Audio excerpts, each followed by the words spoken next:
selamanya. Ku kan setia melayani, mengasihimu. Tiada Tuhan sepertimu, Yesus. Kau Allahku yang setia.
Jangan takut, Kau beriku kemenangan. Kaulah Tuhan yang berjanji, tak sekalipun Kau ingkari kesetiaan-Mu. Sungguh terbukti di sepanjang hidupku, untuk selamanya ku kan setia melayani, mengasihimu. Tiada Tuhan sepertimu, Yesus. Kau Allahku yang setia.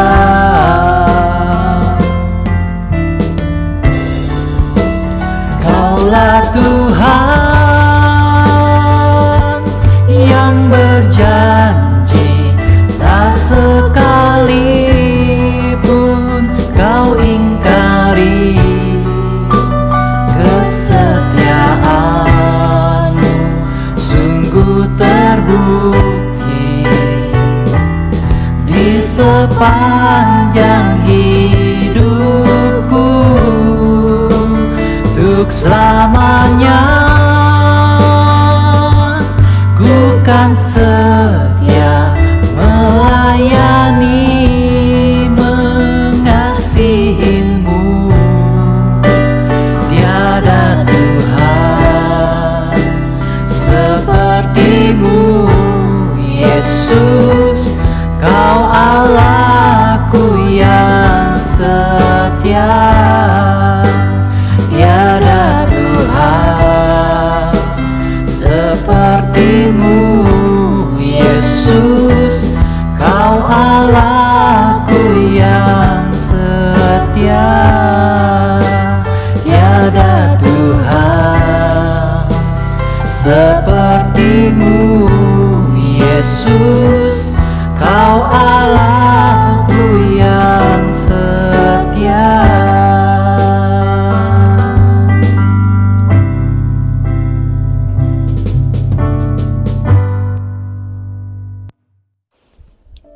Shalom saudara-saudaraku yang kekasih di dalam Tuhan Yesus Kristus. Puji Tuhan kalau hari ini Minggu tanggal 6 April 2025 Tuhan masih memberikan kita kesempatan hidup dan beribadah. Haleluya. Selamat ulang tahun saya ucapkan untuk saudara-saudariku yang kekasih yang ditambahkan usianya 1 tahun lagi. Tuhan Maha Baik. Doa saya semoga saudara sehat rohani, sehat jasmani, tambah mengenal isi hati Tuhan, dan dimampukan menjadi pelaku firman, diberkati dengan apa yang saudara kerjakan, jadi berkat bagi pekerjaan Tuhan, bagi banyak orang, tentu hidup demi kemuliaan Tuhan. Amin. Hari ini kita akan meneruskan seri pelajaran tentang dasar-dasar kekristenan, agar kita menjadi orang Kristen yang punya pengertian yang benar, sehingga mengalami pertumbuhan rohani yang kokoh. Tuhan menolong kita semua. Mari kita bersatu dalam doa mohon berkat Tuhan. Tuhan Yesus yang baik, terima kasih untuk kasih setiamu sampai hari ini. Bulan baru, bulan April, semua hanya karena kasih karunia Tuhan. Mohon ampun kami atas semua dosa salah kami kepada Tuhan dan sesama kami manusia, dan mohon kesanggupan untuk mengampuni orang yang bersalah pada kami dalam nama Tuhan Yesus. Bapa, kami rindu belajar mengenai dasar kekristenan. Kami rindu untuk bertumbuh dengan kokoh dan berbuah lebat, menghasilkan buah pertobatan. Kami mohon berkat Tuhan di dalam nama Tuhan Yesus. Amin. Saudara yang kekasih, kita meneruskan pelajaran mengenai kehidupan doa. Apa sih doa itu? Doa adalah persekutuan yang akrab, yang intim dengan Tuhan. Sangat penting mempunyai kehidupan doa, karena Tuhan Yesus sendiri, Ia sering kali berdoa. Doa sendirian, sebelum mengambil keputusan-keputusan untuk dapat menghadapi pencobaan, memulai pelayanan, agar mampu hidup taat, memenuhi, menggenapi seluruh rencana Allah. Tuhan Yesus juga berdoa, memuji, mengucap syukur, ya. Jadi kita harus meniru kepada Tuhan Yesus. Penting sekali berdoa. Tuhan Yesus mengatakannya itu dan dicatat dalam Lukas 18 ayat 1 sampai 8, yang intinya untuk kita tidak jemu-jemu berdoa. Saudara, sekarang kita lihat mengenai bermacam-macam bentuk doa. Doa itu ada yang disebut doa penyembahan. Isinya memuji dan memuliakan Tuhan, karena Tuhan layak disembah dan dipuji. Mazmur 147 ayat 1 mencatat, haleluya, sungguh bermazmur bagi Allah kita itu baik, bahkan indah, dan layaklah memuji-muji Dia. Ibrani 13 ayat 15 mencatat, sebab itu marilah kita oleh Dia senantiasa mempersembahkan korban syukur kepada Allah, yaitu ucapan bibir yang memuliakan namanya. Doa macam yang kedua yaitu doa pengucapan syukur. Kita bersyukur kepada Tuhan karena perbuatannya yang baik bagi kita. 1 Tesalonika 5 ayat 18. Mengucap syukurlah dalam segala hal, sebab itulah yang dikehendaki Allah di dalam Kristus Yesus bagi kamu. Ya, kita diajar untuk mengucap syukur dalam segala keadaan, karena percaya bahwa Tuhan itu baik. Yang ketiga, doa pengakuan. Kita mengakui bahwa kita seringkali lemah, jatuh di dalam dosa. Kita mengaku bahwa kita perlu pengampunan, perlu pertolongan, perlu kasih setia Tuhan setiap hari. 1 Yohanes 1 ayat 9. Jika kita mengaku dosa kita, maka Ia adalah setia dan adil, sehingga Ia akan mengampuni dosa kita dan menyucikan kita dari segala kejahatan. Ya, kita adalah orang-orang kudus yang sudah diampuni, dibenarkan oleh darah Kristus. Tetapi daging kita ini masih seringkali lemah, Jadi kita bisa jatuh dalam pencobaan dosa. Penting sekali doa pengakuan ini. 1 Yohanes 1 ayat 9. Yang keempat, doa syafaat, yaitu permohonan bagi keperluan orang lain. Siapa saja? Para pemimpin, para pejabat pemerintah, agar mereka hidup takut akan Tuhan, hormat pada Tuhan, sehingga diberi kebijaksanaan menjadi pemimpin. 1 Timotius 2 ayat 2. Kita juga diajar berdoa untuk musuh-musuh kita. Wow, Matius 5 ayat 44. Kita juga diajar berdoa untuk sesama orang Kristen, orang percaya. Efesus 6 ayat 18. Kita juga diajar berdoa untuk orang-orang yang tersesat, yang mengaku Kristen tapi tidak bertobat, tidak ada perubahan hidup. 1 Yohanes 5 ayat 16. Lalu kita pun diajak untuk berdoa bagi orang-orang yang belum percaya dan mengenal Yesus sebagai Tuhan dan Juru Selamat. Roma 10 ayat 1. Jadi pendoa syafaat, dia berdoa buat kebutuhan orang lain, agar Tuhan mengampuni, Tuhan mencurahkan pertobatan, keselamatan, dan juga berdiri di antara manusia dan iblis untuk di dalam nama Tuhan Yesus menghancurkan kuasa iblis dan merebut jiwa-jiwa itu bagi kemuliaan Tuhan. Ya. Selanjutnya ada yang kelima, yaitu doa permintaan. Kita datang kepada Tuhan dan menyatakan kebutuhan-kebutuhan kita. Yohanes 16 ayat 24, mintalah maka kamu akan menerima, supaya penuhlah sukacitamu. Kita percaya bahwa Tuhan sanggup dan bersedia memenuhi segala kebutuhan kita. Kebutuhan ya, bukan keinginan yang biasanya dipenuhi dengan hawa nafsu. Yang keenam, jenis doa, yaitu doa persekutuan. Artinya ingin lebih dalam lagi, ingin lebih masuk dalam persekutuan yang lebih akrab dengan Tuhan, ingin mengenal Tuhan lebih lagi, ya, ingin mengetahui isi hati Tuhan. Ya, Mazmur 63. Yang ketujuh, doa penyerahan diri. Adalah doa yang menyerahkan seluruh kehendak kita sebagai manusia kepada kehendak Tuhan, karena percaya bahwa kehendak Tuhan adalah yang terbaik. Contoh yang paling sempurna mengenai doa penyerahan diri dilakukan oleh Tuhan Yesus di Taman Getsemani, Lukas 22 ayat 42. Ya Bapakku, jikalau engkau mau, ambillah cawan ini daripadaku, tetapi bukanlah kehendakku, melainkan kehendakmu terjadi. Saudara, sesudah kita tahu mengenai macam-macam bentuk doa, mari kita lanjutkan bagaimana doa yang benar itu. Prinsipnya apa?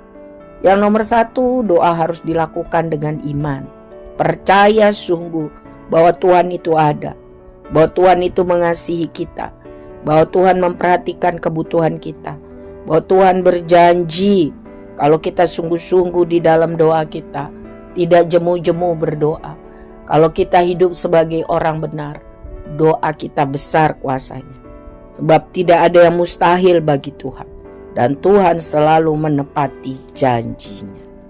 Jadi doa harus dengan iman, percaya sungguh kepada kasih dan kuasa Tuhan.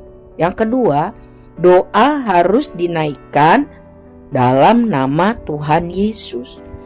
Karena hanya karena Yesus Kristus berkorban di kayu salib, maka kita dibenarkan.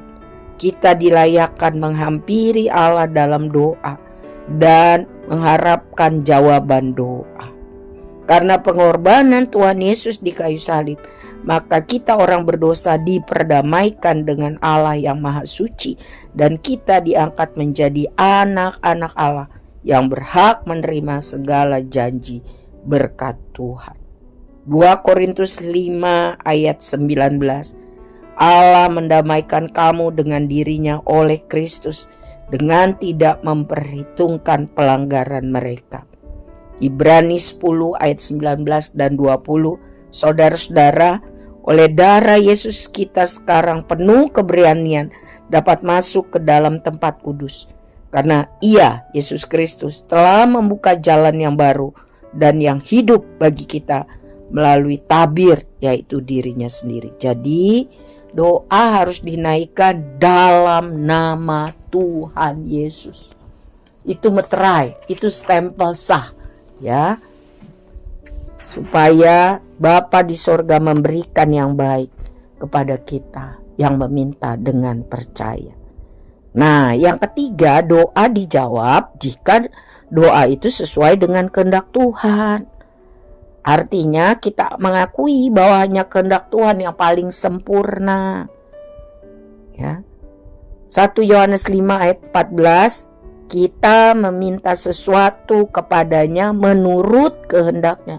Jadi penting sekali kita membaca firman, mengetahui firman, merenungkan dan melakukan agar doa kita sesuai dengan firman Tuhan, sesuai dengan kehendak Tuhan, bukan kehendak kedagingan kita, bukan memaksakan kehendak kita, tapi sebaliknya kita mengerti apa yang Tuhan mau dan belajar untuk menyerahkannya kepada Tuhan, bukan untuk memuaskan hawa nafsu kita.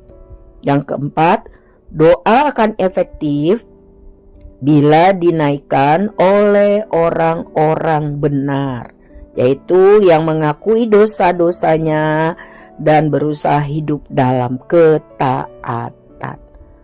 Doa kita tidak akan dijawab bila kita tidak sungguh-sungguh mau hidup sesuai kehendak Tuhan.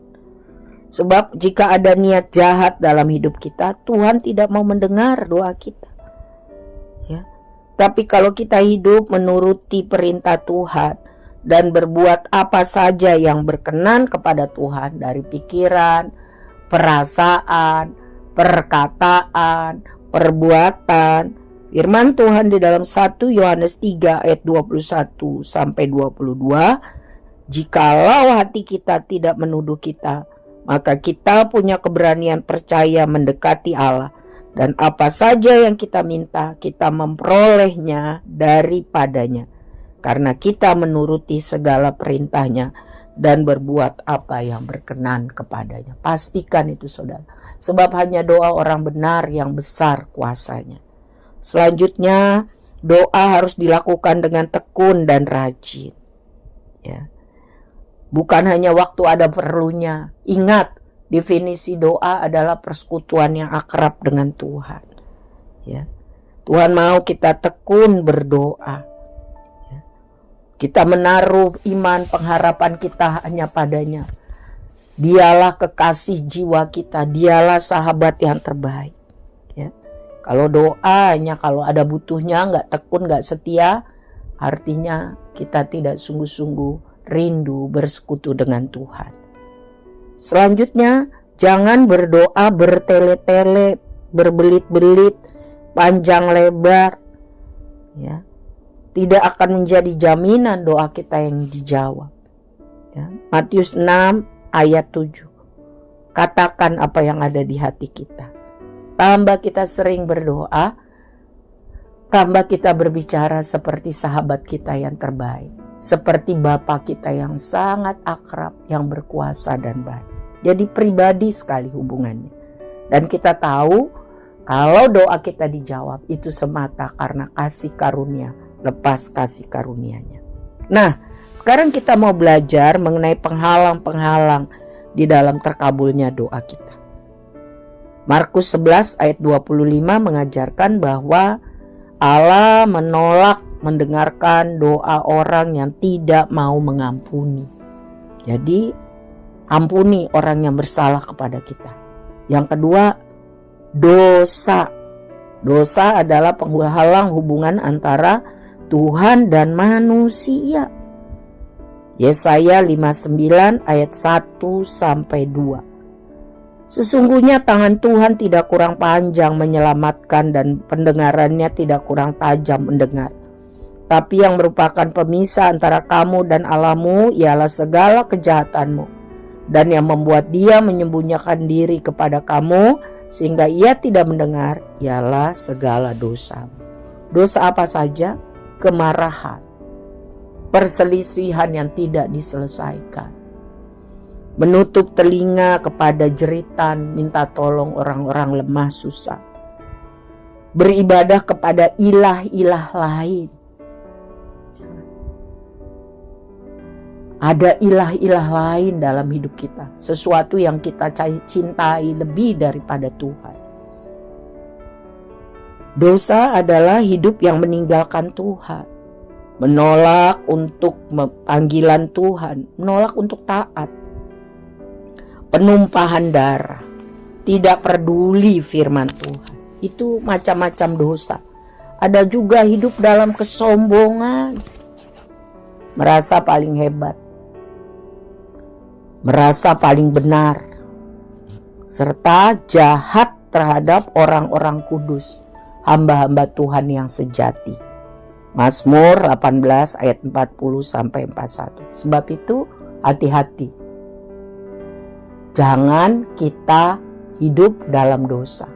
Minta Roh Kudus mengingatkan kita firman Tuhan supaya kita bisa bertobat setiap hari dan hidup dalam kebenaran agar doa kita dijawab Tuhan. Apalagi yang menghalangi doa kita? Tidak percaya atau tanpa iman. Yakobus 1 ayat 6-7. Hendaklah ia memintanya dalam iman dan sama sekali jangan bimbang. Sebab orang bimbang sama dengan gelombang laut yang diombang-ambingkan kian kemari oleh angin. Orang yang demikian jangan mengira ia akan menerima sesuatu dari Tuhan. Selanjutnya apa saja penghalang doa?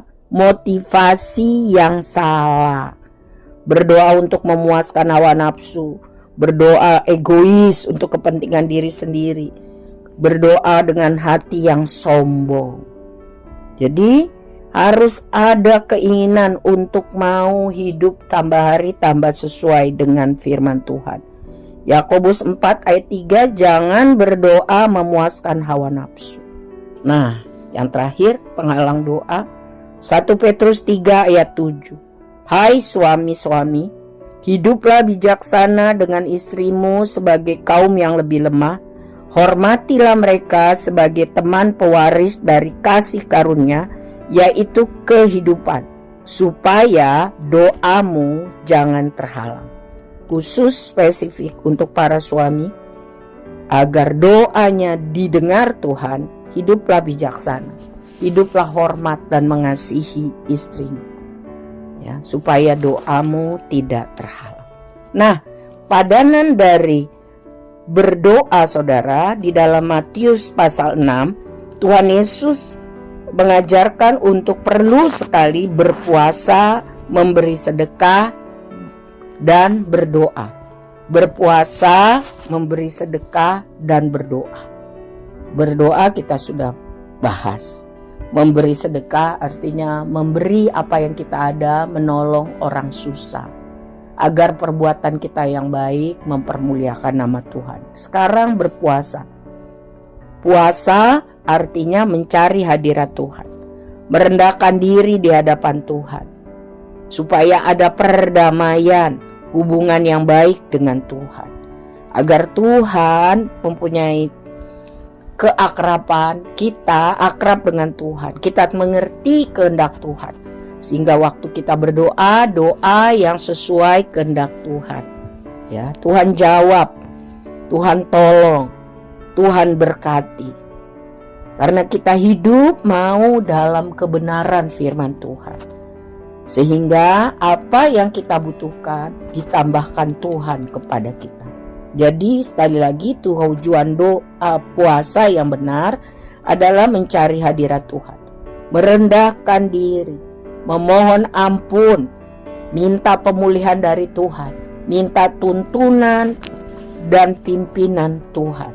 Imamat 16 ayat 29 sampai 31.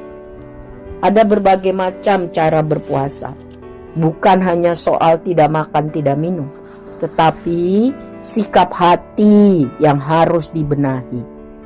Ada doa puasa seperti Musa, tercatat dalam Keluaran 34, ya. Ia tidak makan minum sama sekali 40 hari 40 malam. Ketika ia menghadap Tuhan di Gunung Sinai untuk memimpin Israel dalam perjalanan panjang menuju tanah perjanjian. Dan ada namanya puasa hari raya pendamaian, tercatat di dalam Imamat 23 ayat 32. Orang Israel diwajibkan berpuasa 24 jam dari matahari terbenam hingga esoknya matahari terbenam. Ya, merendahkan diri, berpuasa, tidak bekerja, dan mempersembahkan korban beribadah kepada Tuhan. Ada juga dalam 2 Samuel 12 ayat 16 sampai 17 mengenai puasa Daud. Ada juga di dalam 1 Raja-Raja 19 ayat 8 puasa Elia, 40 hari 40 malam tidak makan tidak minum dalam perjalanan menuju gunung Horeb. Ada juga dalam Ester 4 ayat 16 puasa Ester 3 hari 3 malam tanpa makan tanpa minum, ketika Ester dan bangsanya mengharapkan mujizat dari Tuhan. Dan hal ini juga tanpa makan tanpa minum puasa total dilakukan oleh Ezra, Nabi Ezra 10 ayat 6, dan Rasul Paulus dalam Kisah Rasul 9 ayat 9. Sedangkan puasa Daniel yang tercatat di dalam Daniel 10 ayat 2 sampai 3, ia tidak makan makanan yang sedap, yaitu roti sebagai makanan pokok, tidak juga makan daging dan anggur. Ya, jadi itu puasanya sebagian. Ya. Sedangkan Tuhan Yesus di dalam Matius 4 ayat 1 sampai 4 sebelum memulai pelayanannya mengadakan puasa 40 hari 40 malam. Kita bisa memilih puasa total, tidak makan tidak minum dalam waktu tertentu, atau berpuasa biasa, ya, tidak makan tetapi tetap minum, atau berpuasa sebagian, mengurangi jumlah makan dan tidak makan yang sedap-sedap, sesuai kemampuan kita masing-masing. Yang penting intens.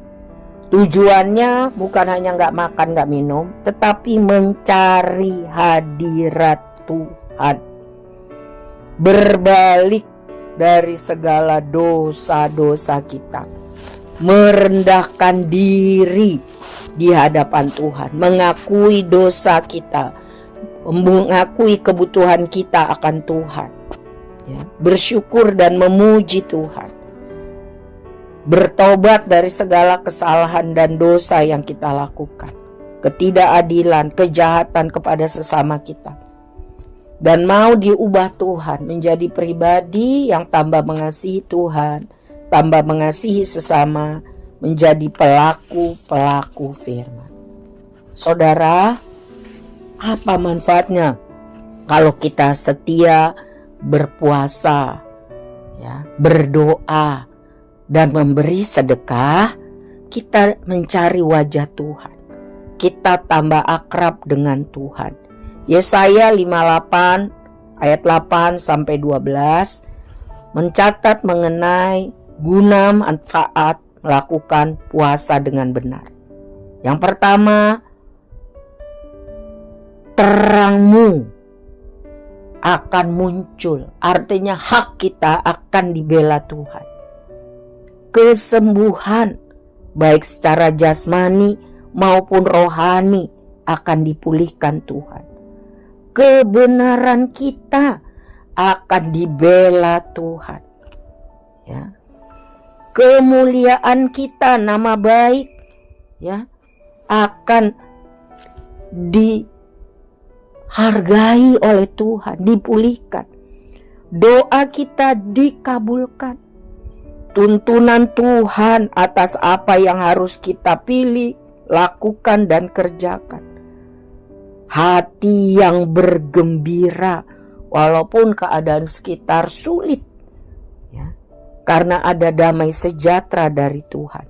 Kekuatan, pengharapan diperbaharui, tidak menjadi lemah, tetapi semangat karena Tuhan beserta.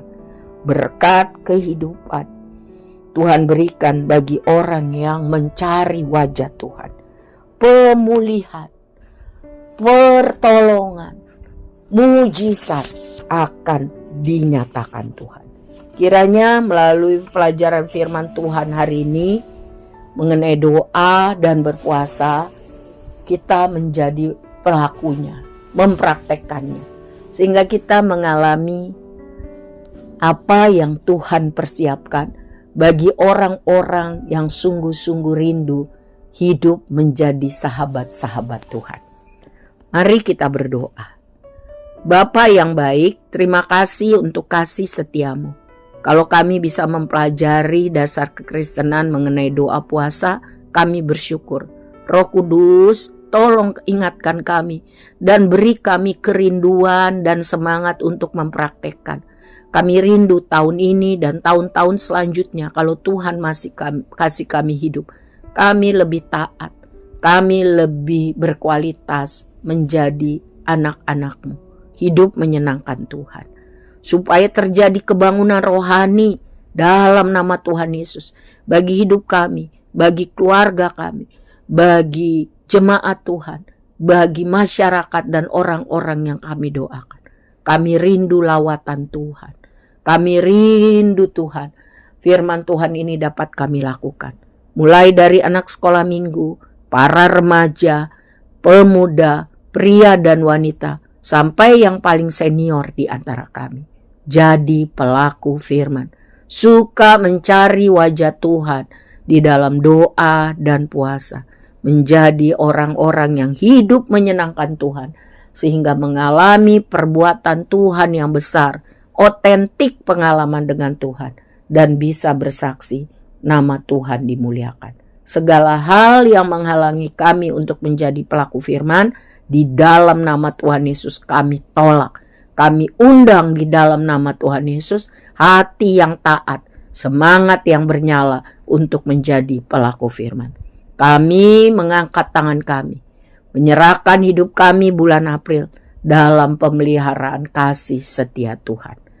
Di dalam nama Bapa, Anak, dan Roh Kudus, kita semua jadi pelaku firman. Kita semua hidup menyenangkan hati Tuhan. Masalah kita akan Tuhan tolong. Ada jalan keluar. Nama Tuhan dipermuliakan. Semua yang sungguh percaya, mari katakan amin. Tuhan Yesus memberkati. Semangat saudara. Haleluya.